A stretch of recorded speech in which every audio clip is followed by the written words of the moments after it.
బుద్ధిమంతుడు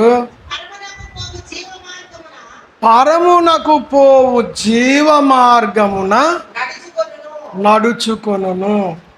అందరూ జాగ్రత్తగా గమనించండి. ఈ వచనాన్ని మనం ధ్యానం చేద్దాం. క్రిందనున్న పాతాళమును తప్పించుకొనాలి. నేను పాతాళములో పడకూడదు, పాతాళమును నేను తప్పించుకోవాలి, పరమునకు నేను చేరుకోవాలి,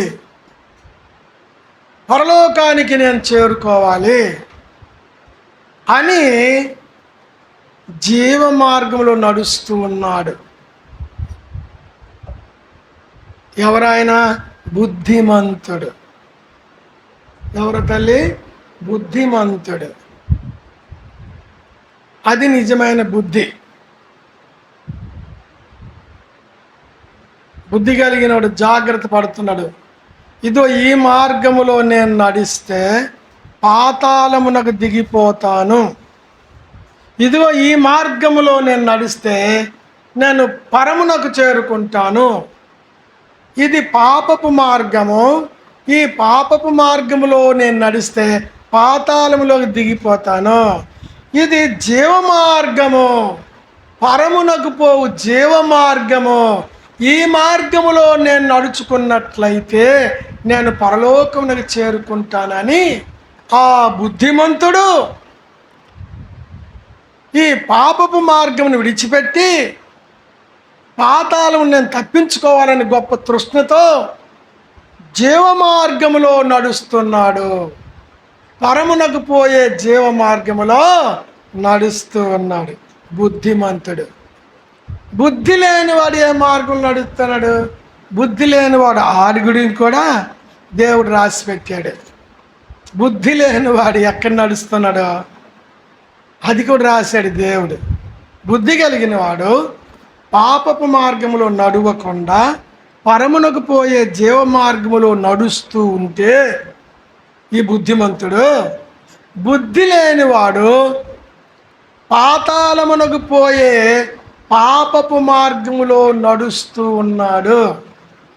వాడి గురించి కూడా దేవుడు రాసి పెట్టాడు. చూడండి, సామెతల గ్రంథము 7వ అధ్యాయము 7వ వచనం నుండి చదవండి.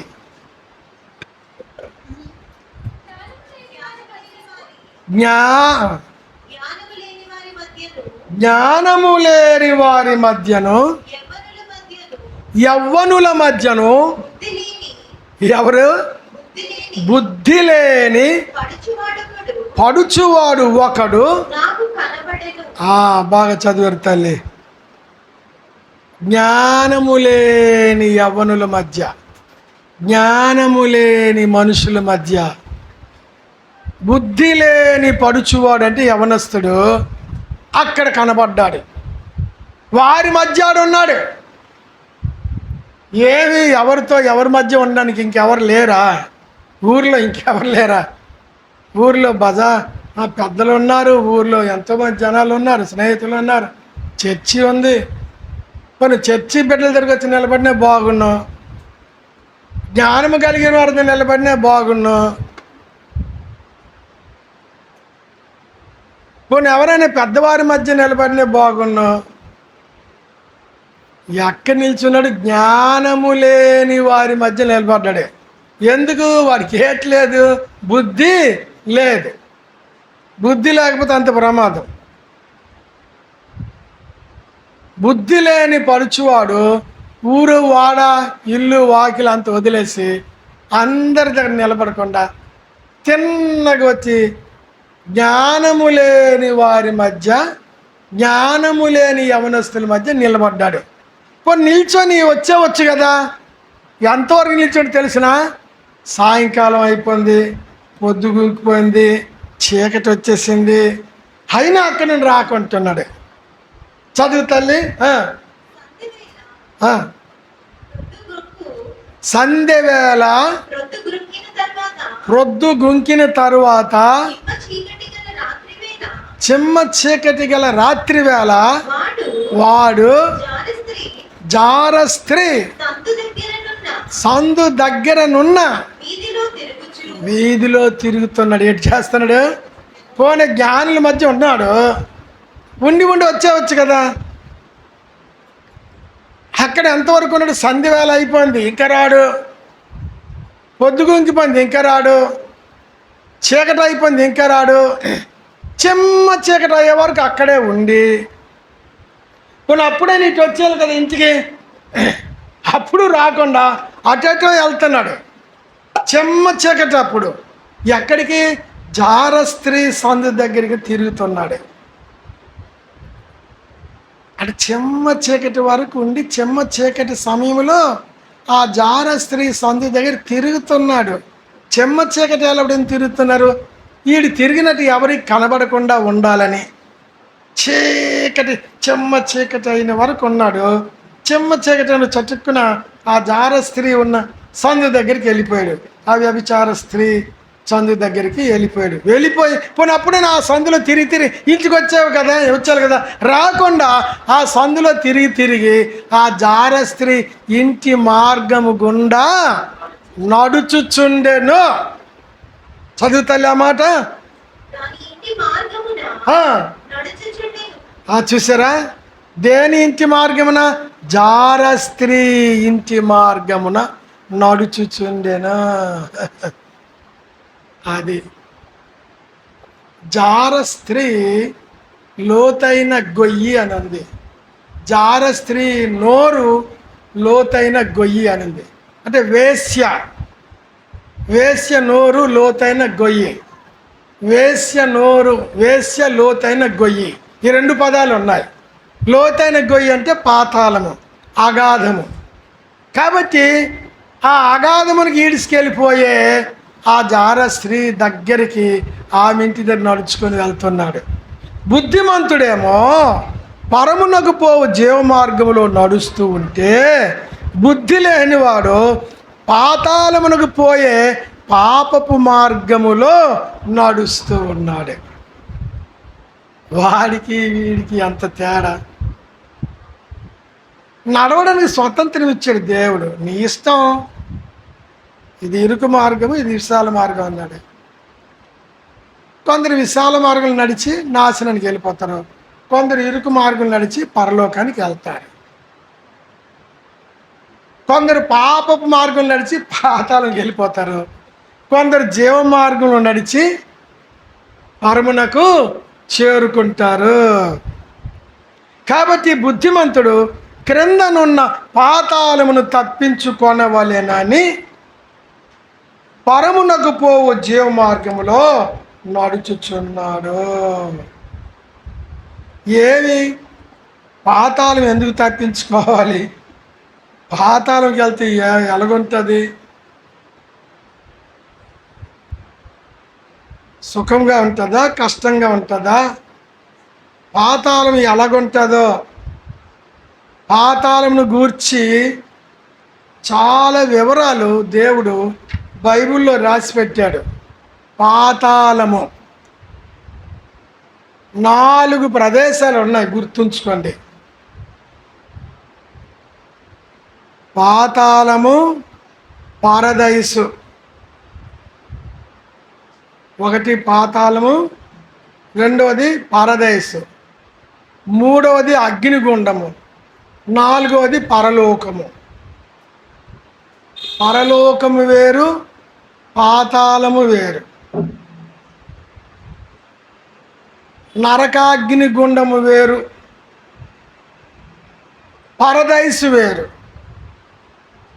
పాతాళము, పరదైసు. నరకాగ్ని గుండము, అగ్నిగుండముతో మండు గుండము.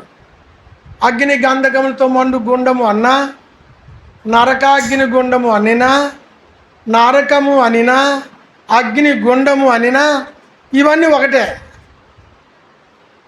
నరకము, నరకాగ్ని గుండము, అక్కడ అగ్ని ఆరదు, పురుగు చావదు. అది అగ్ని గంధకములతో మండు గుండము, అది నరకాగ్ని గుండము. అది వేరు, పాతాళము వేరు.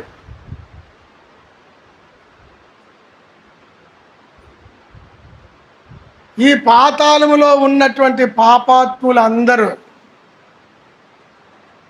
పాతాళములో ఉన్నటువంటి దుష్టులు, దుర్మార్గులు, పాపము చేసిన దేవదూతలు, దెయ్యపు పీడ పిశాచశక్తులు, మాంత్రికులు, విగ్రహారాధికులు, భూత వైద్యులు, గారడి శకునాలు, సిల్లంకితనం చేసిన వాళ్ళు,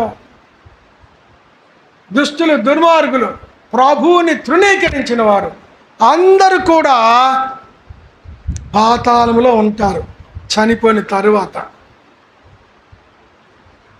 చూడండి ఒక్క మాట, కీర్తన 9వ అధ్యాయం 17వ వచనము. కీర్తన 9వ అధ్యాయం 17వ వచనము. దుష్టులను దేవుణ్ణి మరచు జనులు అందరును అదిగో పాతాళమునకు దిగిపోవుదురు. దుష్టులు అంటే భయంకరమైనటువంటి భక్తిహీనులు, దుష్టకార్యం చేసిన వారు, సృష్టికర్తను కాలదనిన వారు, సృష్టికర్తను తునీకరించిన వారు, దేవుణ్ణి మరచిన వారు, ఈ దుష్టులందరూ పాతాళములో ఉంటారు. చనిపోయిన తర్వాత పాతాళములో దిగిపోతారు. యోబు గ్రంథము 24వ అధ్యాయం. యోబు గ్రంథము 24వ అధ్యాయము 19వ వచనం చూడండి. అనావృష్టి చేతను, ఉష్ణము చేతను, మంచు నీళ్లు ఎగసిపోవునట్లు పాతాళము పాపము చేసిన వారిని, పాతాళం ఎవరిని పట్టుకుంటుంది? పాపము చేసిన వారిని పట్టుకుంటుంది. అంటే ఈ దుష్టులు, దేవుని మరచిన వారు, పాపము చేసిన వారు అందరూ పాతాళంలోకి దిగిపోతారు. ఇది లేఖనం చెప్పిన మాట. యేసు ప్రభువు కూడా చెప్పాడు. ధనవంతుడు ఒకడు ఉండెను, అతడు చనిపోయి పాతి పెట్టబడి అప్పుడు అతను పాతాళంలో బాధపడుచు. లాజరు అనే దరిద్రుడు పరదేశంలోని అబ్రహాం రొమ్మునకు చేరుకున్నాడు. అది పరదేశం, ఇది పాతాళము. యేసు ప్రభు చెప్పినది ఆ సంఘటన నిజమే. అది ధనవంతుడు ఒకడు ఉండేను అని లాజరు గురించి చెప్పాడు. లాజరు ఉన్నాడు భూమి మీద ఒకప్పుడు. లాజరు చనిపోయి పరదేశకి వెళ్ళిపోయాడు. అబ్రహాము రొమ్మున అనుకొని కూర్చున్నాడు. ధనవంతుడు చనిపోయి ఎక్కడ దిగిపోయాడు? పాతాళం దిగిపోయినాడు. అక్కడ మాట రాసింది, అప్పుడు అతడు పాతాళములో బాధపడుచు అని వ్రాయబడింది. అంటే వాడు పాతాళంలో దిగిపోయాడు. కాబట్టి దుష్టులు, దేవుని మరచిన వారందరూ కూడా, పాపాత్ములందరూ కూడా చనిపోయిన తర్వాత పాతాళమునకు దిగిపోతారు. అది పాతాళ లోకము. పాపము చేసిన దేవదూతలు కూడా పాతాళములోనే ఉన్నారు. భయంకరమైన ఘోష, గగ్గోలు పెట్టి ఏడుస్తాడు ఆ పాతాళంలో. ఎంతవరకు ఆ పాతాళంలో వీళ్ళు ఉంటారు? అది ఇప్పుడు ఇంతవరకు చనిపోయినటువంటి దుష్టులు, దుర్మార్గులు, దేవుని మరచిన వారు, దేవుని తృణీకరించిన వారు అందరూ పాతాళంలో. ధనవంతుడు అక్కడే ఉన్నాడు. ఎంతవరకు ఉంటాడు అక్కడ? ఎంతవరకు ఉంటారంటే యుగ సమాప్తి అందు ధవల సింహాసన తీర్పు ఒకటి జరగబోతుంది. అప్పుడు వరకు ఆ పాతాళములు ఉన్నటువంటి ఆ పాపపు మృతులు, అది మృతుల లోకము. పరదేశంలో ఉన్నవారు నిత్యజీవము కలిగిన వారు, దైవరాజ్యమునకు వారసులు వారు. పాతాళములో ఉన్నవారు ఆత్మీయంగా చనిపోయిన వారు, మృతులు. నీవు జీవించుచున్నావన్న పేరు మాత్రం ఉంది, కానీ నీవు మృతుడవే అని. పాపపు మృతులు పాతాళములో ఉన్నారు. ఈ పాపపు మృతులు, ఈ మృతుల లోకము యుగ సమాప్తి అందు జరగబోయే ధవల సింహాసన తీర్పు దినమున ఈ పాతాళములో ఉన్నటువంటి పాపపు మృతులందరూ అక్కడికి తేబడతారు. పాతాళము తనలో ఉన్న వారిని సింహాసన ఎదుటికి అప్పచెప్తుంది. అది నేను సొంతగా చెప్పలేదు, లేఖనంలో రాసి ఉంది. ఊహించి చెప్పకూడదు, మేము ఊహించి చెప్పకూడదు. ఇట్ మే బి అనకూడదు. ఐ థింక్ అంటారా? నీ థింక్ వద్దు. దేవుడు ఏడు చెప్తే అదే చెప్పాలా? ఏం తల్లి, దేవుడు ఏడు చెప్పాడంటే చనిపోయిన పాపాత్ములందరూ పాతాళం దిగిపోతారు. అక్కడ ఉన్నారు. ఇప్పుడు వీళ్ళు ఎప్పుడు అక్కడికి వస్తారంటే ధవల సింహాసన తీర్పు ఒకటి జరగబోతుంది. ఆ ధవల సింహాసన తీర్పు రోజున ఈ పాతాళంలో పాపాత్ములు అందరూ అక్కడికి చేర్చబడతారు. ఈ పాతాళ లోకం వారిని అక్కడికి అప్పచెప్తుంది. ఈ పాతాళ లోకమునకు కాపలా పెట్టాడు దేవుడు. ఎవరిని పెట్టాడు తెలుసునా? మరణమును కాపలా పెట్టాడు. చూడండి, మరణమును కాపలా పెట్టాడు పాతాళమునకు. కీర్తన 49:14,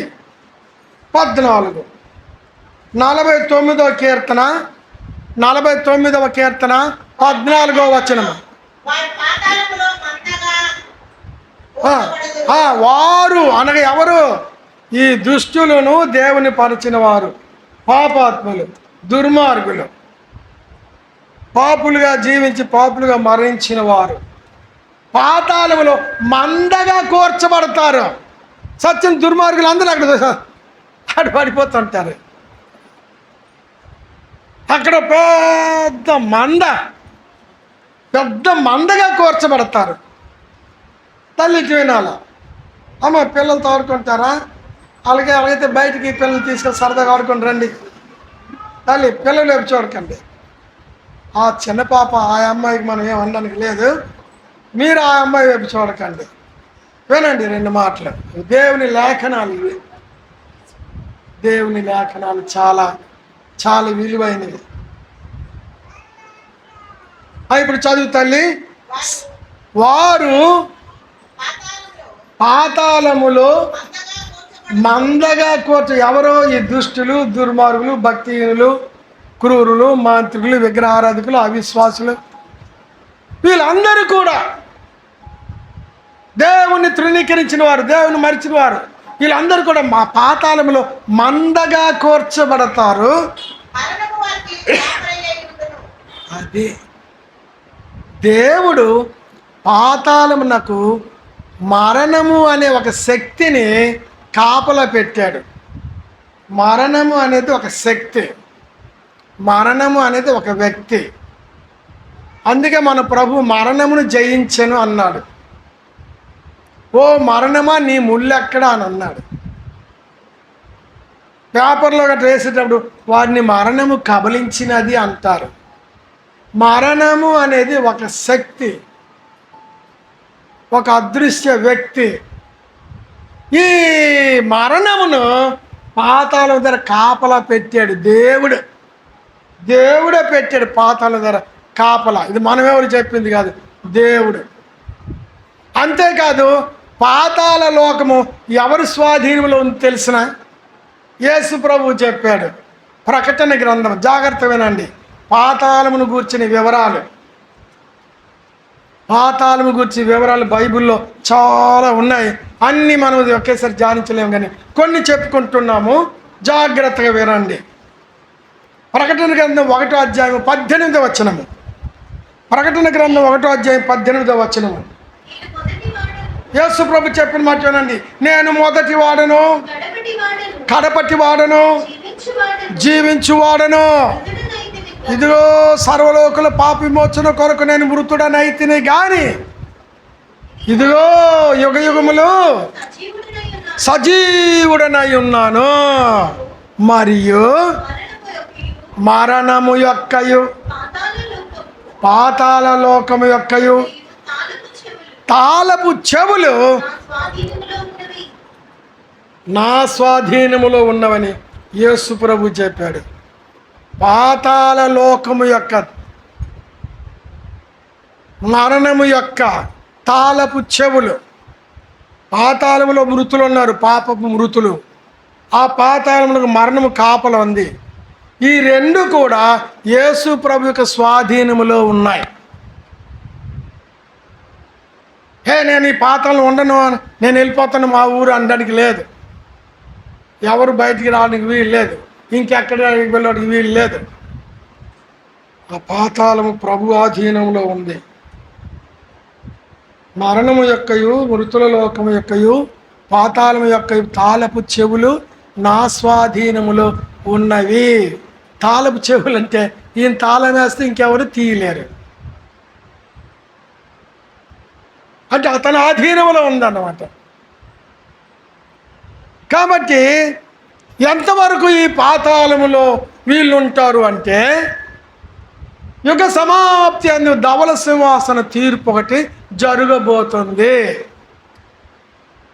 ఆ ధవల సింహాసనం ఎదుటికి ఈ పాతాళ లోకము, ఈ మరణము, వీరిలో ఉన్నటువంటి మృతులను ఆ సింహాసనం ఎదుటికి తీసుకొని వస్తారు.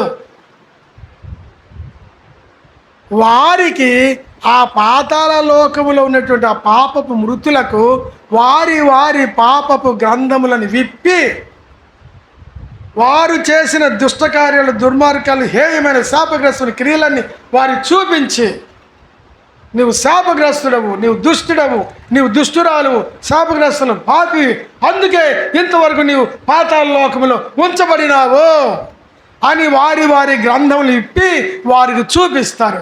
చూపించిన తర్వాత అయితే ఏంటండి, మరి ఇప్పుడు మన పాతాల నుండి బయటికి తెచ్చారు కదా, మా ఇళ్ళకి పంపించేస్తారా అంటే, మీ ఇళ్ళకి పంపించడానికి తెప్పించలేదు. ఇక్కడి నుండి మీరు అగ్నిగుండంలో పడవేయబడ్డానికి. అది అక్కడి నుండి వారు ఆ ధవల సింహాసన తీర్పు అయిన తర్వాత ఈ మృతుల లోకము, ఈ పాతాళంలో మృతులు అందరూ అగ్నిగుండములో పడవేయబడతారు. చూడండి ఇప్పుడు ఆ వచనాలు. ప్రకటన 20 అధ్యాయము 13 నుండి చదువురా. ప్రకటన 20 అధ్యాయము.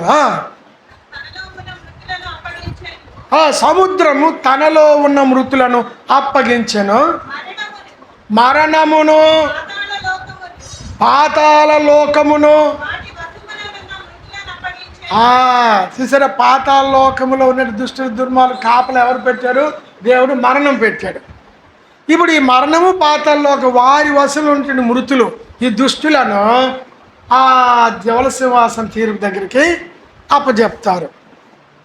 అప్పుడు ఏం జరిగింది?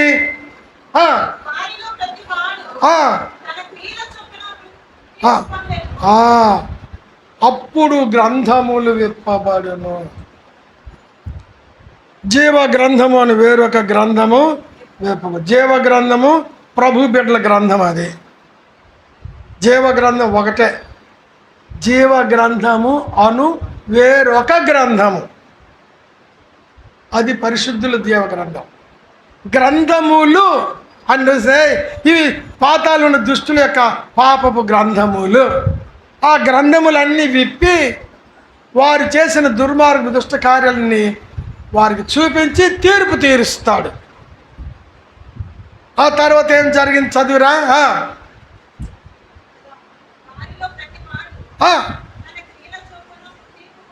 మైక్లో చదువుతలే. మరణమును మృతుల లోకమును. అదిగా చూసారా, మృతుల లోకం అంటే పాతాళ లోకము, మృతులుండే లోకం. పాపాత్ములు, దుష్టులు, దుర్మార్గులు, ఆ పాతాళంలో ఉన్న దుష్టులు, వీళ్ళందరూ కూడా ఈ మృతుల లోకము. వీళ్ళు కాపలా పెట్టినారు కదా దేవుడు, కాపల ఉంచబడిన మరణము, ఈ రెండు, ఈ మృతుల లోకము, ఈ మరణం అనే శక్తి, పాతాళ నుండి బయటకు వచ్చిన వారు సింహాసనంలో తీర్పు అయిన తర్వాత ఎక్కడ పడవేయబడతారు? అగ్నిగుండములో పడవేయబడేను అని రాసింది. అంటే యోహానుకి దేవుడు దర్శనం చూపిస్తున్నాడు, ఇలా ధవళ సింహాసనం తీర్పు జరుగుతుంది, ఇలాగ జరుగుతుందని చూపించాడు దేవుడు.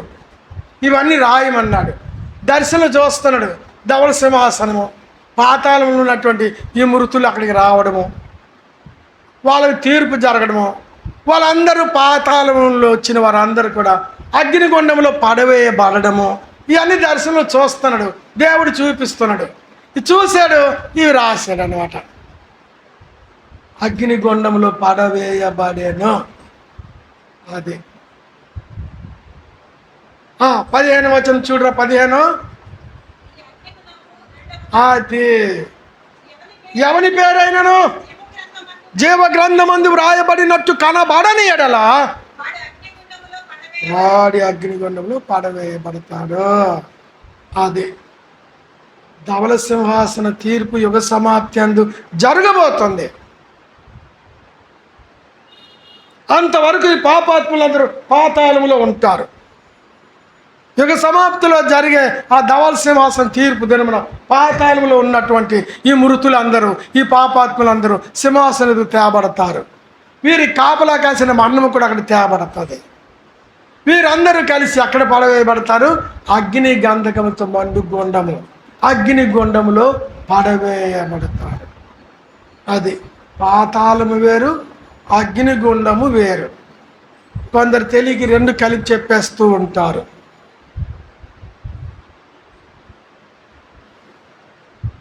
ఇది ఎప్పుడు జరుగుతుంది? ఇంతవరకు ఉన్నటువంటి పాతాళం అంటే పాపాత్ములు, ఇక రేపో మాపో చనిపోబోయే పాపాత్ములు అందరు కూడా ఆ పాతాల్లోకి వెళ్తారు. ఆ తీర్పు దినం వరకు యుగ సమాప్తిలో జరుగుతుంది. ఆ తీర్పు దినం వరకు ఈ పాపులందరూ మరణించి పాతలు దిగిపోతారు. ప్రభు బిడ్డలు విశ్రాంతి స్థలంలోకి వెళ్తారు, పరదేశికి. ధవళ సింహాసన తీర్పు దినమున ఈ పాతలు ఉన్నవారు ఆ సింహాసనం ఎదురుకు వస్తారు. వారి వారి గ్రంథాలు, పాపపు గ్రంథాలు విప్పి తీర్పు తీర్చి వారిని అగ్నిగుండములో పడవేసేదారు. అది ప్రకటన 21:8 చూడండి. పిరికివారును, అవిశ్వాసులను, అసహ్యులను, నరహంతకులను, వ్యభిచారులను, మైక్ దగ్గర పెట్టి చదువు, మాంత్రికులను, విగ్రహారాధికులను, అబద్ధికులు, వీరందరూను అగ్ని గంధకములతో మండు గుండములో పాలు పొందుతారు, త్రోసివేయబడతారు, పడిపోతారు. అది అగ్నిగుండము. అగ్ని గంధములతో మండు గుండము, అగ్నిగుండం అన్నా, అగ్ని గంధములతో మండు గుండం అన్నా, నరకాగ్ని గుండము అన్నా, నరకము అనినా, ఇవన్నీ అదే. పాతాళము వేరు. ఎంత క్లియర్గా ఉందో చూడండి.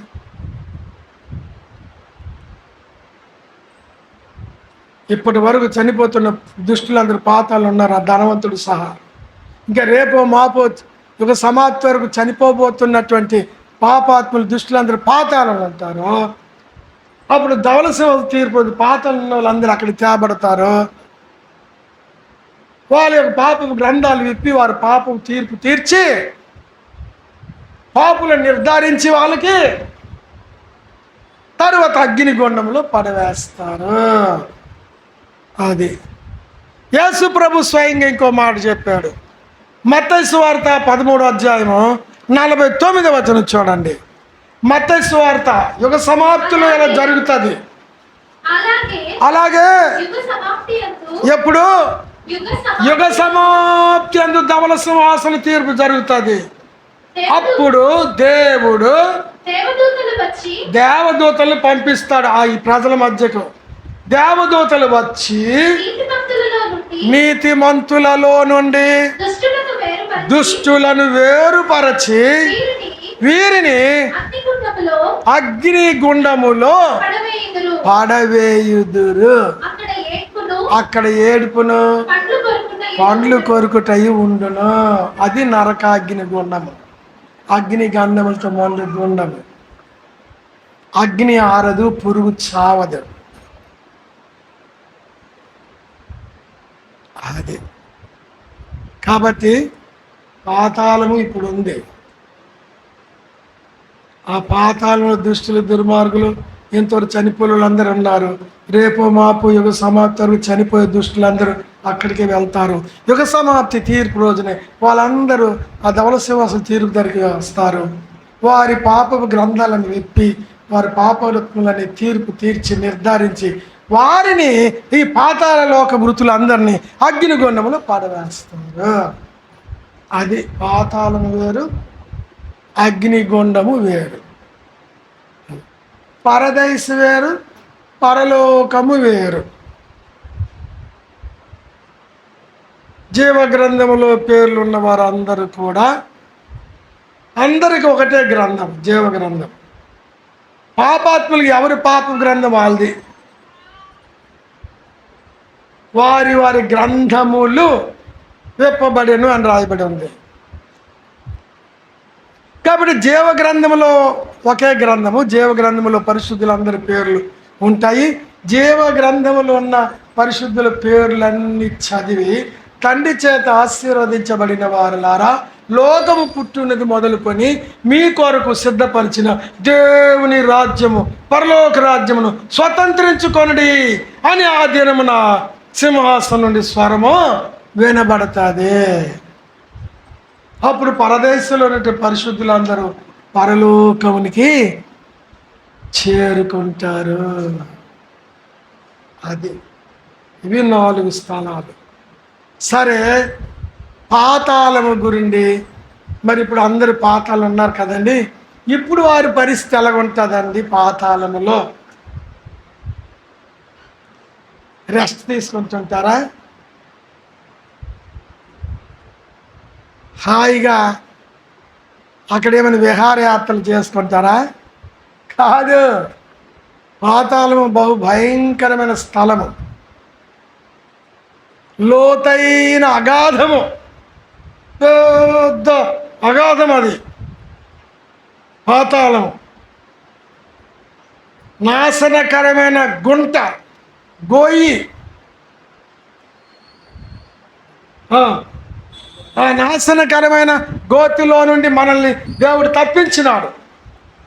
అందుకే మన సీయోను గీతాల పాట ఉంటుంది, యెహోవా కొరకు సహనముతో కనిపెట్టన్, నాకు చెవి యొగ్గిన మొరనాలకించే, నాశనకరమైన గుంటలో నుండి జగతగాల దొంగ ఊబి నుండి నన్పైకెత్తే, నాశనకరమైన గుంటలో నుండి జిగటగాల దొంగ ఊబి నుండి నన్ను పైకెత్తే. మన దేవుడు నాశనకరమైనటువంటి జిగటగలిగినది దొంగ ఊబి, భయంకరమైనటువంటి నాశనకరమైన గొయ్యి. ఒకప్పుడు ప్రభువు నమ్మకం ముందు నేను ఆ స్థితిలో ఉండేవాడిని. నా ప్రభు ఆ స్థితిని తప్పించినాడు. నా పాదములు బండ మీద నిలబెట్టాడు, క్రీస్తు అనే బండ మీద. కాబట్టి పాతాళము గొప్ప పెద్ద అగాధము. చూడండి, కీర్తన 86వ అధ్యాయము 13వ వచనం చూడండి. కీర్తన 86:13. ప్రభువా, నా దేవా, నా ఎడల నీవు చూపిన కృప అధికమైనది. ఎక్కడి నుండి? పాతాళపు అగాధము నుండి. అందుకే నేను నిన్ను స్తుతిస్తాను ప్రభు అన్నాడు. పాతాళం అనేది పెద్ద అగాధము, పెద్ద నాశనకరమైనటువంటి గొయ్యి.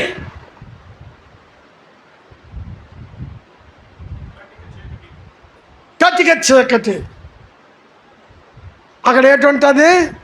కటిక చీకటి ఉంటుంది ఆ అగాధములో. ఆ పాతాళపు గోతిలో లైట్లు ఉండవు. ఆ పాతాళపు గోతిలో అందరికి చూడండి అమ్మ, వచ్చిన సిస్టర్స్ బ్రదర్ వచ్చి కూర్చుంటారు, వారి మట్టు వాళ్ళు అందరికి చూడండి దయచేసి.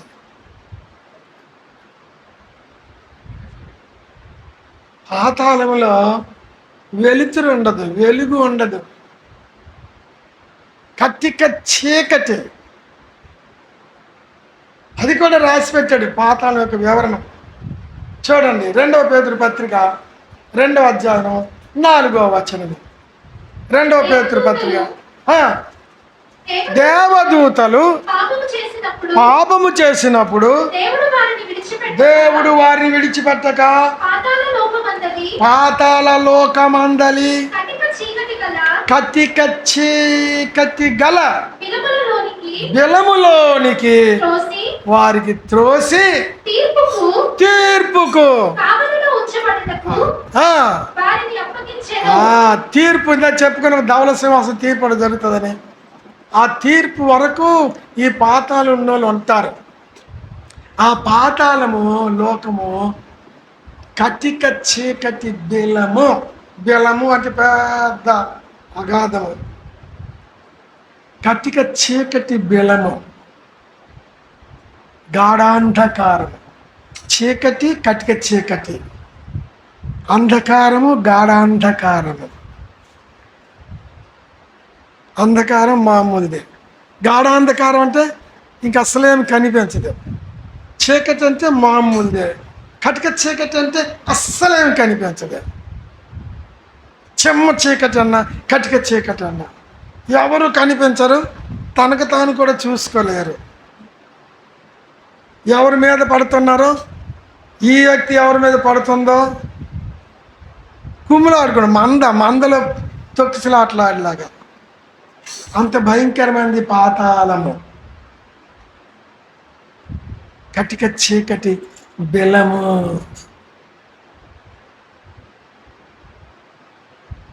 అక్కడ నిల్చోడానికి ఏముండదు, కూర్చొని కుర్చీ ఉండదు, పడుకొని బెంచ్ కానీ మంచం కానీ ఉండదు. కుమ్ములు ఆడుకుంటారు.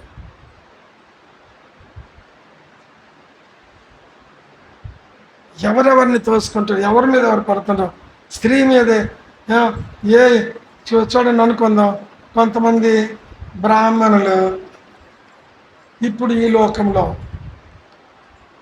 ఒక బ్రాహ్మణ గృహానికి అలాగో పిల్లోడు కరపత్రిక పట్టుకెళ్ళి ఇస్తుంటే, మాకొద్దండి మేము బ్రాహ్మణ్స్ అండి అని అంటుండ్రు. కానీ పాపము క్షమించబడకుండా, పాప విమోచన ప్రభు వల్ల పొందకుండా చచ్చిపోతే అక్కడికి వెళ్ళిపోతారు పాతాళంలోకి. అక్కడ ఎవరై అసైంటి ఉండరు అనడానికి అవ్వదు. అసలు ఈమె బ్రాహ్మణుడు అని వాళ్ళకి తెలియదు, వాళ్ళెవడో వీళ్ళకి తెలియదు. అసలు ఈమెకేమే కనిపించదు, ఈమె మీద ఎవరు పడుతుండో కనిపించరు. ఎవడో నా మీద పడుతున్నావంటే, ఎవరమ్మా నా మీద ఎవరెవరో పడిపోతున్నారు అంటాడు ఆడు. అక్కడ స్త్రీలు పురుషులు కుమ్ములాడుకుంటారు. కటిక చీకటి అంత భయంకరం ఉంటుంది. ఒకరోజు కాదు, 2 రోజులు కాదు, ధవళ సింహాసన తీర్పు జరిగే వరకు వాళ్ళందరూ పాతాళంలో అలాగుంటారు. ఎంత భయంకరము. ఒకసారి అయినా చూద్దామంటే వెలుతురు కనిపించదు, లైట్లు ఉండవు. పాతాళములో అగ్ని ఉండదు, కానీ అగ్ని జ్వాలలు ఎంత వేడి ఉంటాయో అంత వేడి పాతాళములో ఉంటుంది. అగ్ని కానీ ఉంటే చీకటి ఎందుకు ఉంటుంది? కటిక చీకటి ఎందుకు ఉంటుంది? అక్కడ అగ్ని ఉండదు. అగ్ని ఉంటే వెళ్తురు ఉంటుంది, అక్కడ అగ్ని ఉండదు. అగ్ని ఎక్కడ ఉంటుంది? అగ్ని ఎక్కడ ఉంటుంది? అగ్నిగుండంలో ఉంటుంది. అది అగ్నిగుండంతో మండు, అగ్ని గంధకులతో మండు గుండం. అది అది అగ్నిగుండం. అగ్ని గంధకులతో మండు అగ్ని నరకంలో ఉంటుంది. పాతాళంలో అగ్ని ఉండదు. కానీ అగ్ని జ్వాలలు ఎంత వేడిగా ఉంటాయో అంత వేడి పాతాళంలో ఉంటుంది. చల్లగా ఉండదు. చూడండి, అది కూడా ప్రభు రాసిపెట్టాడు. ప్రభు రాసిపెట్టాడు. అది కూడా పాతాళం గురించి వివరాలు చాలా ఉన్నాయి. అన్నీ మనం ఒకేసారి చెప్పుకోలేము, కొన్ని చెప్పుకుంటూ ఉన్నాము. పాతాళములో పరిస్థితులు ఇప్పుడు చెప్పుకుంటూ ఉన్నాము. పాతాళములో భయంకరమైనటువంటి అగ్ని జ్వాలలు ఎంత వేడిగా ఉంటాయో అంత వేడి జ్వాలలు పాతాళములో ఉంటాయి. చూడండి, మంచి ఎండవేళలో గాడుపులు ఇలా కనిపిస్తాయి. మనకు అగ్ని కనిపించదు, కానీ వేడి మన ఒంటికి తగులుతుంటుంది. అలాగే భయంకరమైన వేడి జ్వాలలు అక్కడ ఆ పాతాళంలో ఉన్నట్టు దుష్టులకు తగులుతుంటే తట్టుకోలేరు. అందుకే ఆ ధనవంతుడు ఈ అగ్ని జ్వాలల్లో నేను యాతన పడుతున్నాను, నా నోటిని చల్లార్చుటకు తన వేని కొరను ముంచి నా నాలిక మీద నీటి చుక్కని లాదిన పంపించని వేడుకుంటున్నాడు. పాతాళములో అగ్ని ఉండదు, కానీ అగ్ని జ్వాలలు ఎంత వేడి ఉంటాయో అంత వేడి ఉంటుంది. అక్కడ ఉండే వేడి అగ్ని జ్వాలలతో సమములు అని రాయబడింది. చూడండి, పరమగీతము 8వ అధ్యాయము 6వ వచనం చూడండి.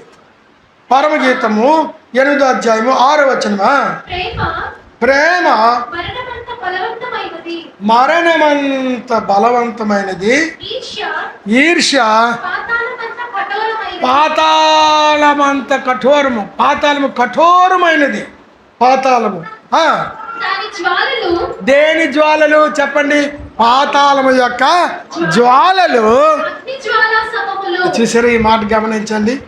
అగ్ని జ్వాల సమములు. పాతాళములు ఉండే జ్వాలలు ఉంటాయే, పాతాళం ఉండే జ్వాలలు, వేడి గాలి, భయంకరమైన జ్వాలలు, అగ్ని జ్వాలలు ఎంత వేడిగా ఉంటాయో ఆ అగ్ని జ్వాలలతో సమములు. చూసారు ఎంత క్లియర్గా చెప్పాడు. పాతాళంలో అగ్ని జ్వాలలు ఉండవు, పాతాళంలో జ్వాలలు ఉంటాయి. ఆ జ్వాలలు భయంకర వేడి ఉంటాయి. ఎంత వేడి అంటే అగ్ని జ్వాలలు ఎంత వేడిగా ఉంటాయో ఆ అగ్ని జ్వాలలతో సమానము. అంత వేడి పాతాళంలో ఉంటాయి జ్వాలలు. చూడండి ఎంత స్పష్టంగా, ఎంత వివరంగా రాసి పెట్టాడు దేవుడు. పాతాళము. మరి పాతాళంలో బట్టలు ఉండవు ఒంటి మీద. పరదేశికి వెళ్ళేవారికి దేవుడు తెల్లని వస్త్రాలు ఇస్తాడు. లేఖనంలో ఉంది కదా, లేఖనంలో ఉంది కదా, వారు ధవల వస్త్రములు ధరించుకున్నారని. పరదేశంలో పరలోకములో మోషే ఏలియాలు ఎక్కడి నుండి వచ్చారు? ఆ విశ్రాంతి స్థలం నుండి రూపాంతర కొండ మీదకి వచ్చారు యేసుప్రభు దగ్గరికి. మోషే ఏలియాలు ఈ భూలోకానికి యేసుప్రభు దగ్గర రూపాంతర కొండ మీదకి వచ్చినప్పుడు వాళ్ళ ఒంటి మీద బట్టలు ఉన్నాయా లేదా? తెల్లని ధవల వస్త్రములు ధరించుకున్నారు మోషే ఏలియాలు. అంటే పరదేశంలో ఉన్న వారికి, పరలోకంలో వారికి ధవల వస్త్రాలు ఉంటాయి. వారు తెల్లని వస్త్రము ధరించుకున్న వారై ఖర్జూరపు మట్టలు పట్టుకొని దేవునికి స్తుతి కీర్తనలు పాడుతున్నారని ఇంకో లేఖనం ఉంది. కాబట్టి పరలోకములో ఉన్న వారికి తెల్లని ధవల వస్త్రములు. అమ్మాయి, మీ ఇద్దరు ఆ అమ్మతో ఆడుకోకండి, దేవుని మాట వినండి తల్లి. మళ్ళీ మళ్ళీ దేవుని మాటలు దొరకవు.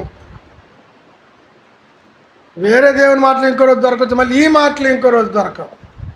ఈ మాటలు ఇంకో రోజు దొరకాలంటే ఇంకెవరైనా ఇదే విధంగా చెప్తేనే, లేకపోతే నేను వచ్చి మరలా చెప్తే అప్పుడు దొరుకుతాయి, తర్వాత మరి దొరకదు. కాబట్టి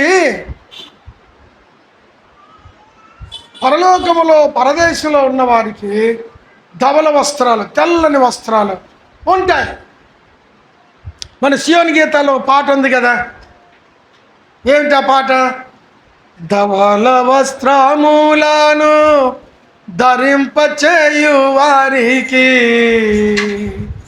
ధవల వస్త్రములను ధరింపచేయు వారికి జీవ గ్రంథమున పేరు తుడువబడదు, జీవ గ్రంథమున పేరు తుడువబడదు. దేవదూతల ఎదుట ఘనత కలుగును, దేవదూతల ఎదుట ఘనత కలుగును. మనము ప్రకటన గ్రంథం చదివితే ఆ పరదేశంలోను పరలోకమును భక్తులందరూ తెల్లని వస్త్రములు ధరించుకున్న వారని లేఖనాలు రాసి ఉంది. కాబట్టి పరదేశంలో పరలోకంలో దేవుని బిడ్డలకి వస్త్రాలు ఇవ్వబడతాయి, దేవుడే ధరింపచేస్తాడు. కానీ పాతాళంలో ఉన్న వారికి వస్త్రాలు ఇవ్వబడతాయని లేఖనములు ఎక్కడ కూడా లేదు. ఇటువేనండి, జాగ్రత్త. పాతాళంలో ఉన్న వారికి వస్త్రాలు ఇవ్వబడవు, వారికి వస్త్రాలు ఉండవు. ఈ లోకము నుండి వాళ్ళు చచ్చిపోయిన తర్వాత వస్త్రాలు పట్టుకెళ్తారా? పట్టుకెళ్ళరు. కొందరు అంటే చచ్చిపోయినప్పుడు పాచిపెట్టినప్పుడు వాళ్ళమ్మ ఈ చీర బోల్ డబ్బెట్టి కొనుక్కుంది, ఈ చీర అందులో పెట్టేయండి, ఈ చీర అందులో పెట్టేయండి అంటారు. ఎత్తులో గోతులో ఆ శవం దగ్గర ఆమె పట్టుకెళ్ళిపోద్ది. ఆ అమ్మ శవము మట్టిలో కలిసిపోద్ది, ఈ చీర కూడా మట్టిలో కలిసిపోద్ది. దిగంబరులుగా దిగిపోతారు. ఈ లోకంలో వస్త్రాలు పట్టుకెళ్ళరు, అక్కడ కూడా ఎవరు వాళ్ళకి వస్త్రాలు ఇవ్వరు పాతాళంలో. కాబట్టి దిగంబరులుగా ఉంటారు. పాపాత్ములని యవ్వన స్త్రీలు దిగంబరులుగా, పాపాత్ములు యవ్వనస్తులు దిగంబరులు ఉంటారు. పాపాత్ములు, దుష్టులు, దుర్ములు, యవనులు, వృద్ధులు, పెద్దలు, చిన్నలు అందరూ కూడా దిగంబరులుగా ఉంటారు. కుమ్ములాడుకుంటారు. చీకటి ఎవడి మీద పడుతుండో తెలియదు, ఈ అమ్మ ఎవరి మీద పడుతుందో తెలియదు. అంత భయంకరంగా ఉంటుంది పాతాళము.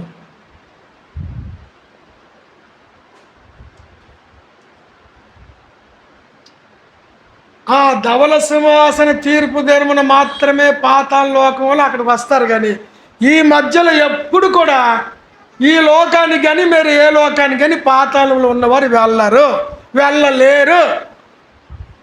మీరు చూసారేటండి అంటారు. మీరు కానీ నేను చూడలేదు, కానీ దేవుడు చెప్తున్నాడు లేఖనములో. దేవుడు చెప్పాడు పాతాళంలోకి దిగిపోయిన వారు మరి ఎప్పుడు పాతాళం నుండి బయటికి రారు అని చెప్పాడు. ఇప్పుడు చూడండి, అది కూడా లేఖనంలో రాసి పెట్టాడు దేవుడు.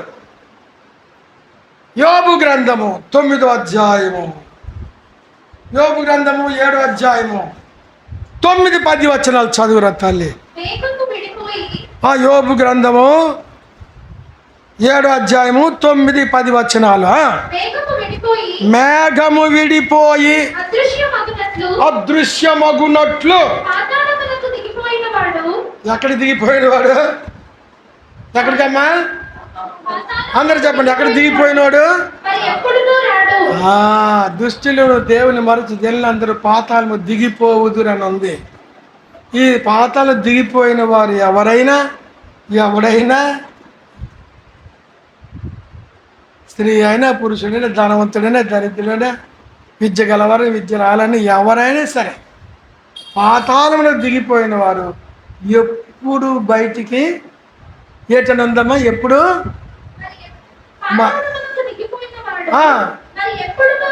రాడు.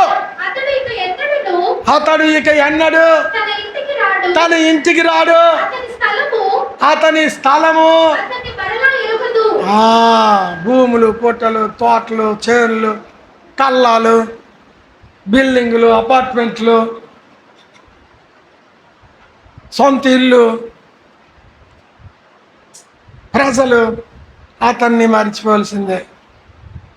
అతను ఎప్పుడు తన ఇంటికి రాడు. చూడు ఎంత స్పష్టంగా ఉందా. అంత బాధలో పాతాళములో ఉన్నారు, కటిక చీకటి బెలములో, గాఢాంధకారములో ఉన్నారు.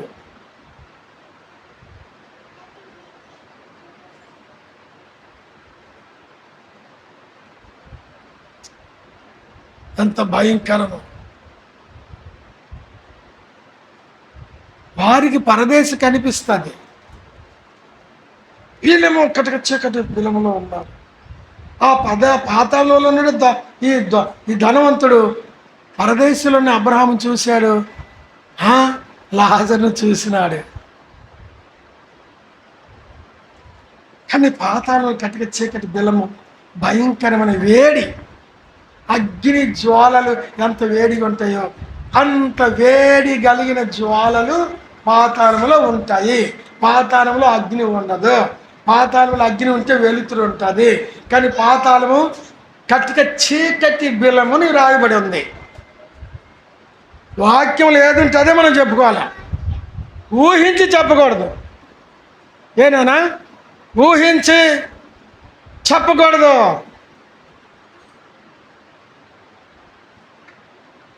పాతాళము కఠోరమైనది అని మనం చూసాం. ఆ పాతాళము దిగిపోయిన వారు మరి ఎప్పుడు ఇంటికి రాడు. కొంతమంది అనుకుంటారు, మా ఇంటి పక్కనే ఒక ముసలమ్మ చనిపోయింది విశాఖపట్నం న్యూ కాలనీలో. మా ఇంటి పక్కన ముసలి చనిపోతే ఆ ముసలి దాని పెద్ద కొడుకు నాతో అంటున్నాడు, మాస్టర్ గారు మా అమ్మ చనిపోయింది కానీ మా ఇంటి చుట్టూ తిరుగుతాను, ఎక్కడే ఉంటానని చెప్పింది అంటాడు. ఇంటి చుట్టూ ఉంటుందా? చచ్చిపోయిన వాళ్ళు మళ్ళీ వస్తారా? కొందరు అంటారు దెయ్యమై వస్తారు అనుకుంటారు. చనిపోయిన వాళ్ళు దెయ్యాలై తిరుగుతారని అనుకుంటారు. అన్యులంటే తెలియదు. కొంతమంది దేవుని సేవకులు కూడా చనిపోయిన వాళ్ళు, రక్షణ లేని వారు దెయ్యమై తిరుగుతారు అని అంటూ ఉంటారు. ఒక పాస్టర్ గారు అంటున్నారు, ఒక స్మారక జ్ఞాపకార్థ కూటంలో, ప్రియులరా చనిపోయిన వాళ్ళందరూ ఆకాశం మధ్యలో కొంతకాలం ఇటు అటు తిరుగుతారు అంటే ఈడెప్పుడు చూశాడు? పోనీ అక్కడే రగ ఉందా? చనిపోయిన కొంతకాలం ఆకాశంలో ఇటు అటు తిరుగుతారని. పోనీ అవిశ్వాసులైన వారు చనిపోయి దెయ్యాలై తిరుగుతారని వాక్యంలో ఉందా? చనిపోయిన పాపాతులు పాతలు దిగిపోతారు, చనిపోయిన ప్రభు బిడ్డలు విశ్రాంతి స్థలంలోకి వెళ్తారని ఉంది క్లియర్గా. కాబట్టి ఇటువంటి చెప్తారు. మరి కొందరు మీలో అప్పుడే ఒక ప్రశ్న రావచ్చు, మరి దెయ్యాలు ఉన్నాయి కదండి, దెయ్యాలు ఉన్నాయి కదా? ఉన్నాయి, దెయ్యాలు ఉన్నాయి. ఎవరి దెయ్యాలు? చనిపోయిన వారి దెయ్యాలై రాలేదు. ఈ దెయ్యాలు చనిపోయిన వారు కారు, ఆకాశ మండలమందున్న దురాత్మల సమూహములు. కోట్ల కొలది దేవదూతలను ఈ లూసిఫర్ సైతానుగాడు లాక్కొచ్చేసాడు. లూసిఫర్ సైతానుగాడు తోయబడినప్పుడు ఈ లూసిఫర్ సైతానుగాడి మీద ఫేవర్ ఉన్నటువంటి కోట్ల కొలది దేవదూతలు కిందికి తోయబడ్డారు. వారు ఇప్పుడు దురాత్మలుగా ప్రపంచమంతటా వ్యాపించి ఉన్నారు. దురాత్మలు, ఆ దురాత్మలే దెయ్యములు. ప్రతి గ్రామము, ప్రతి పట్టణము, ప్రతి వీధి, ప్రతి గ్రౌండ్, ప్రతి తోట, ప్రతి మైదానం అన్ని వైపులా ఈ దురాత్మల సమూహాలు వ్యాపించి ఉంటాయి. ఏ ఏరియాలో ఉన్న దురాత్మలకు ఆ ఏరియాలో ఉన్న వ్యక్తులు తెలుసును, ఆ ఏరియాలో తిరుగుతున్న వారు తెలుసును, ఆ ఏరియాలో వాళ్ళ పేర్లు కూడా తెలుసును. ఇప్పుడు ఏ ఏరియాలో ఉన్న దురాత్మలన్నిటికీ ఈ ఏరియాలో ఉన్న ప్రజల వృత్తాంతాలన్నీ తెలుస్తాయి, ఈ ఏరియాలో జరుగుతున్నవన్నీ తెలుస్తాయి. ఉదాహరణకి ఆ యొక్క హైవే రోడ్లో ఎవడో యాక్సిడెంట్లో చనిపోయాడు అనుకో, లారీ గుద్దేసింది అనుకో, వాడి పేరు సన్యాసి అనుకో, ఆ ఏరియాలో ఉన్నటువంటి దురాత్మలకు వాడు సన్యాసి అని వాటికి తెలుసును, వాడు లారీ గుద్ది చచ్చిపోయాడని వాటికి తెలుసును. ఆ దురాత్మలు ఏదో ఒకరోజు నైట్ డ్యూటీ చేసుకొని ఒక సిస్టర్ గారో లేకపోతే బ్రదర్ గారో ఇంటికి వస్తుందనుకో, ఆ ఏరియాలో ఉన్న దురాత్మ ఆడిని పట్టుకుంటుంది. ఎప్పుడైతే ఈ దురాత్మ అనే దెయ్యం వాడికి పట్టుకుంటుందో, ఆడి ఇంటికి వెళ్ళాక దెయ్యం పట్టిన మనిషి మామూలు ఉంటాడేటి, వెళ్ళగానే అలా ఆవిడ కొట్టేస్తుంటాడు, పరుపులు గట్ల లాగేస్తుంటాడు, కూర్చుని తిరగేసేస్తుంటాడు, గిన్నెలు తిరగేస్తాడు, డైనింగ్ టేబుల్ సామాన్లు తిరగేస్తుంటాడు. అరే ఏమిటండి ఓయ్ అంటాడు. ఎందుకు? ఇక్కడ ఆడికి దురాత్మ పట్టింది. అప్పుడు ఆ అమ్మ ఏం చేస్తుంది, ఏమండి మా ఆయన ఏమిటో ఇలాగ అయిపోతున్నారంటే, అమ్మ దెయ్యం పట్టినట్టుంది తల్లి, అలా పాస్టర్ గారిని ఫీల్ అమ్మ ప్రార్థన చేస్తారు. ఆ పాస్టర్ గారు వస్తారు, in the name of Jesus I rebuke you, కాల్చి వేస్తున్నాను, రక్తం ఉంది అవుతుంది, నీ పేరు ఏంటి చెప్పు అంటే, ఎక్కడి నుండి వచ్చావు చెప్పు అంటే, నేను అది క్రికెట్ స్టేడియం ఆ జంక్షన్లో లారీ కింద పడిపోయి చచ్చిపోయిన సన్యాసి గారిని అని చెప్పి ఆడి పేరు చెప్పేస్తుంది. వాడు అక్కడ చచ్చిపోయిన దురాత్మకి ఆ ఏరియ దురాత్మకి తెలుసును, వాడు అలా చచ్చిపోయి ఇది తెలుసును, వాడి పేరు చెప్పేస్తుంది. అప్పుడు ఇరుగు పొరుగులు చూడమ్మా ఆ దెయ్యం పేరు కూడా చెప్పేసింది, వాడే వచ్చేసాడే అంటారు ఈ అమ్మలు అక్కలందరూ. ఈ పాస్టర్లకు నిజంగా అనుకుంటారు. ఇప్పుడు నీ పేరేంటి చెప్పు అని యేసు ప్రభు ఆ దెయ్యాలు పట్టినట్టు చెప్తే, ఆ చచ్చిపోయిన దురాత్మలు అతనికి పట్టుకోలే. శానా దెయ్యాలు దురాత్మలు చచ్చిపోయిన ఎవరు అతను పట్టుకోలేదు. శానా అనే చాలా దురాత్మలు అతను పట్టుకున్నాయి. నీ పేరేంటి చెప్పండి, మేము శానా అన్నాడు. వెళ్ళిపో అంటే ఆ పందులు 200 పందులు దాదాపు పందులు జ్వరపడిపోయినాయి. ఆ చచ్చిపోయిన వచ్చిన దురాత్మలు కావు, దేవుని తోయబడిన సైతానిక దురాత్మలు అవి.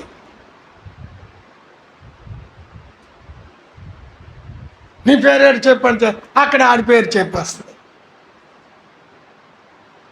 అయితే మరి యాక్సిడెంట్లో చచ్చిపోయినోడు దెయ్యం అవ్వగలిగితే జాగ్రత్త వినండి, యాక్సిడెంట్లో చనిపోయిన వాడు అక్కడ వాడు దెయ్యం అవ్వగలిగితే అక్కడ ఎందుకు ఉంటాడు? వాళ్ళ ఇంటికి వెళ్ళిపోతాడు కదా. ఏమండి అన్నగారు, వాళ్ళ ఇంటికి వెళ్ళిపోతాడు కదా. అంతేకాదు వాడు దెయ్యం అవ్వగలిగితే ఆడికి ఎవడైతే లారీలో గుద్దించాడో ఆడికెళ్ళి పీకపోయి చంపాడా నన్ను లారీ గుద్దేసి నన్ను చంపుతావరని. ఇప్పుడు ఉదాహరణకి చనిపోయిన వారు దెయ్యములు అయ్యే ప్రాసెస్ విధానం దేవుడు పెట్టి ఉంటే, ఇప్పుడు రాజీవ్ గాంధీని చంపేశారు ఆ ఎల్టీటీ వాళ్ళు. మరి చనిపోయిన రాజీవ్ గాంధీ అతనితో చుట్టూ చాలామంది చచ్చిపోయారు, వాళ్ళందరూ దెయ్యాలే తిరిగే ప్రాసెస్ దేవుడు పెట్టుంటే, ఆ రాజీవ్ గాంధీ ఆ సచిన వాళ్ళు కూడా దెయ్యాలు అయిపోయి ఆ ఎల్టీటీ ఆ యజమానికి ఎల్టీటీ గ్రూప్కి బాంబు పెట్టిన అందరికీ పీకపై చంపారా? ఆ పోలీస్ స్టేషన్కి వెళ్ళి పలానా మమ్మల్ని ఇలా చేసిన చెప్పారా? ఈ ఇన్వెస్టిగేషన్లు తనిఖీలు ఏవో అక్కర్లేదని చెప్పారా? రాజశేఖర్ గారు హెలికాప్టర్ యాక్సిడెంట్ చనిపోయారు. చచ్చిపోయిన వారు దెయ్యాల తిరిగే ఏర్పాటు దేవుడు చేస్తే, మరి రాజశేఖర్ గారి కొడుకుని జైల్లో పెట్టేస్తుంటే, మరి రాజశేఖర్ గారు దెయ్యమై వచ్చేది ఎవడు రాడు నా కొడుకుని జైలు పెట్టాలని ఆ లాయర్లకి, ఆ జేడి లక్ష్మీనారాయణ గారికి, ఇంకా ఆ కోర్టులకి అందరికీ వెళ్ళి పీక విసిగాడు, నా కొడుకుని మీరు జైలు పెడతారని. ఇప్పుడు చనిపోయిన వారు దెయ్యాలై తిరిగే ఈ ఆర్పేటే కానీ ఉంటే, ఈ బీజేపీ పార్టీ నాయకులు బోలు చచ్చిపోయారు, వాజ్పేయి వీళ్ళందరూ, వాళ్ళు దెయ్యాలు అయిపోయి ఇంటింటికి వెళ్ళారా బీజేపీకి ఓటు వేస్తారు, మీరు పీక విసుగమంటారు అంటారు. ఇది కాంగ్రెస్ నాయకులు బోలు చచ్చిపోయారు, ఇందిరాగాంధీ, వీళ్ళందరూ దెయ్యాలయ్యే ఏర్పాటు దేవుడిగానే ఉంచితే, వాళ్ళు దెయ్యాలయ్యి ఇంటింటికి వెళ్ళి కాంగ్రెస్ ఓటు వేస్తారు లేదా మీకు పీక బిస్కెళ్ళంటారు. దెయ్యాలయ్యే ఏర్పాటు దేవుడు చనిపోయిన వారికి చెయ్యలేదు. ప్రభు బిడ్డలు చనిపోయిన తర్వాత పరదేశకి వెళ్తారు, పాపాత్ములు చనిపోయిన పాతాళంలోకి వెళ్తారు, అంతే. పాతాళము దిగిపోయిన వాడు ఎప్పుడు తన ఇంటికి రాడు. ఎంత క్లియర్గా ఉంది చూడండి. వీళ్ళేమో దెయ్యాలై వస్తారంటారు. అంటే దెయ్యమై వస్తే వాళ్ళ ఎందుకు ఏడుస్తాము, దెయ్యం వచ్చేస్తారు కదా ఇంటికి. ఒక ఇంట్లో ఒక యజమాని చచ్చిపోయాడు అనుకోండి, ఉదాహరణకి ఏంటండి, ఒక ఇంట్లో ఒక యజమాని చచ్చిపోయాడు అనుకోండి, ఆ ఏడ్చా పక్కన మంచం మీద కింది దించేసి అక్కడ గడ్డి పరిచేసి ఆ కిందన పడుకోబెట్టేస్తారు. ఇక చుట్టూ భార్య పిల్లలు అతని తల్లి చుట్టూ కూర్చుంటారు, చుట్టాలు బంధువులు కూర్చుంటారు. ఈ భార్య ఏడుస్తుంది ఆయన మీద పడి, ఏమండి నన్ను వదిలేసి వెళ్ళిపోయినారా, ఇది మీకు న్యాయమేనా, ఈ పిల్లలు బరగడంత నా మీద పడేసి వెళ్ళిపోయినారా, పెద్ద కూతురి పెళ్ళి ఎవరు చేస్తారు చెప్పు అంటే ఆడేడు చెప్తాడు. పళ్ళు కళ్ళు ఎవరు కరుచుకుని చచ్చిపోయి పడినాడు అంటే ఆమె వేదన అలాగ ఉంటుంది. మరి అది చచ్చిపోయాడు కదా, మరి పిల్లల బరువు బాధ్యత ఈమె ఎత్తాలి కదా. కానీ ఆ యాతన కొద్ది చెప్పండి ఎవరు ఎంత అన్యాయం చేసేవేటి బాబు, నేను ఇవన్నీ ఎత్తగలనా అని ఏడుస్తుంది. ఎందుకు, వాడు రాడు గనుక. వాడు దెయ్యమై ఇంటికి వచ్చేసి ఎందుకు ఆడాలి, వచ్చేస్తాడు కదా ఇంటికి వచ్చేసి పిల్లల పెళ్ళిళ్ళు చేసేస్తాడు, పొలం పనులు ఇంటి పనులు నన్ను చక్కబెట్టేస్తాడు దెయ్యంగా ఉండి. ఆ కూతురు పెళ్ళికి ఆ ఈదులోకి వెళ్ళిపోయి ఆడు ఎవడికో యమనసుడు నా కూతురు అక్కడ ఉంది కదా ఆడు పెళ్లి చేసుకోకపోతే నీ పేరు తీసుకెత్తాను, కట్నం గట్రా అడిగినావా నీ గుండె మీద గుద్దెత్తాను, నేను వాళ్ళ అమ్మను చచ్చిపోయినాన్ని అని బెదిరి. దెయ్యాలు ఎవరు కూడా రారు. ఆ పిల్లలు కూడా డాడీ డాడీ డాడీ అని ఏడుస్తారు, ఎవరు మాకు చదివిస్తారని. ఎందుకు, చనిపోయి డాడీ మళ్ళీ రారని. వస్తే ఎందుకు ఏడుస్తాను. ఆ చచ్చిపోయిన తల్లి ఉందనుకో ముసలిదాయి, పల్లెటూరు ముసలాలు, వాళ్ళ ఏడుపు ఒక పాట పాడినట్టు ఉంటుంది. ముసలోళ్ళు కదా ముసలి వాళ్ళు కదా, ఎంతమంది చూడండి వాళ్ళ ఏడుపు వాళ్ళది. నేనేం చేతును కొడుకా నన్ను ఎలా బతకమన్నారా కొడుకా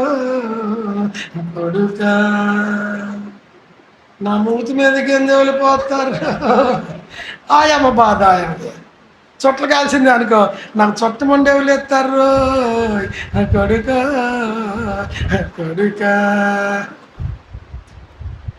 ఎందుకు ఎంత అఘోరించి ఏడుస్తారు అందరూ కుటుంబీకులు, చనిపోయిన వాడు మరలా ఇంటికి రాడు గనుకనే.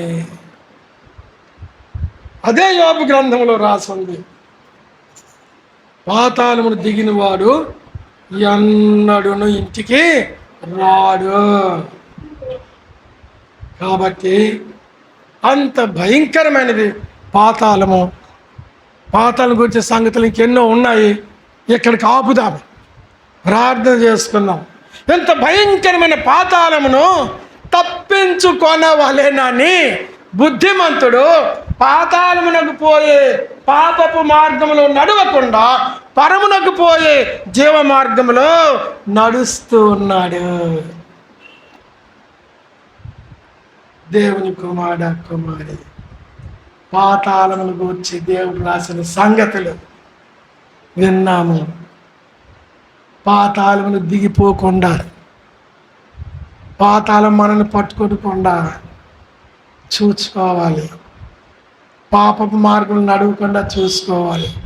పాపపు చేష్టలు చేయకుండా చూసుకోవాలి. పరమునకు పోయే జీవ మార్గం నడుచుకోవాలి. నిత్య జీవపు క్రియలు చేయాలి. యేసు వైపు చూచుచు, యేసులో నడుస్తూ ఆయన రాజ్యానికి మనం చేరుకోవాలి. దేవుడు ఈ మాటలను మన కోసం ఆశీర్వదించునుగాక. ఆమేన్.